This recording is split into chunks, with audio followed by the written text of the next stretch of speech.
And these were very, very divided times. We had riots in the streets over the war. We had riots, civil riots. President Johnson was constantly sending over more and more troops and misleading America into thinking the war was almost won, and then we went from like 30,000 to 560,000. In the fall of 1968, when all this division was occurring, I read about a woman who lived in Coronado by the name of Sybil Stockdale, who had allowed herself to be interviewed, and it was quite clear that she wasn't supposed to say what she said because she had had the clamp put on her like everybody else. Your husband's been shot down, and we don't know if he's dead or alive. But importantly, we don't want you to tell anybody.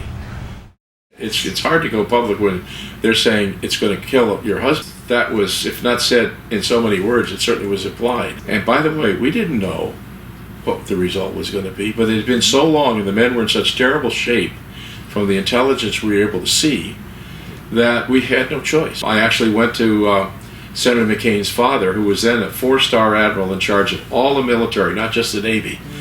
Mel Laird wanted me to talk to him about it and get his tacit approval at least, so he wouldn't be surprised. And he said, you know, I know what you're dealing with here, and you do what you have to do. I'll never forget that conversation. And we announced that the next morning at our press briefing was going to focus on prisoners of war, and with that about 150 media showed up. We talked about what the situation was, how many men were missing, how long they'd been captured, how the Geneva Conventions were being violated, and demanding the immediate release of these men. That started a long propaganda battle between North Vietnam and the United States. It also triggered all of the anti-war people in Congress saying, oh, this is a trick, that what we're trying to do is to prolong the war. When we went public, Senator Dole was one of the first people that I went to because I thought this is a great opportunity of leadership for a senator. We need the Senate support. Make this a big issue in the Senate, and it will certainly help. And he saw it right away. And some of the senators said this is just a propaganda effort. Senator Fulbright had a hearing on that and blasted us. We were not gaining support for a lot of what we were doing, but Bob Dole hung in there, and that event in Constitution Hall was a big success. The Geneva Conventions, which manages prisoners of war in all wars, and North Vietnam had signed onto it. It states that if you're going to release prisoners, you do them in the order of the longest to the shortest in captivity, and those who are wounded or otherwise in bad health. So this didn't happen that way. These are people who kind of cooperated with the North Vietnamese. 2 of them were injured, but the others were suspect. And so they were picked up in Hanoi by some of the anti-war people. They were trying to claim credit. This is about the time Jane Fonda was over there, and she was manning a machine gun that was used to shoot down American planes. So all this back and forth is going on. Well, we hustled them off in a car, and so that helped us because they were useful in confirming the conditions.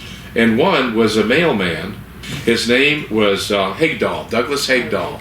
But he was a mailman on a cruiser, and he was on the deck in a storm, and he was washed overboard. And some North Vietnamese fishermen picked him up, and he was a prisoner. All these hardened pilots, they loved this guy because he was so easy to get along with, but he had an unbelievable memory. And when we met him, he said, sorry, I can't talk to you. Put me in a room, I've got to give you these names. And he had memorized them, and he did them all in order, all 500. And he gave them, and that immediately told families that their husband or their dad or their son was alive.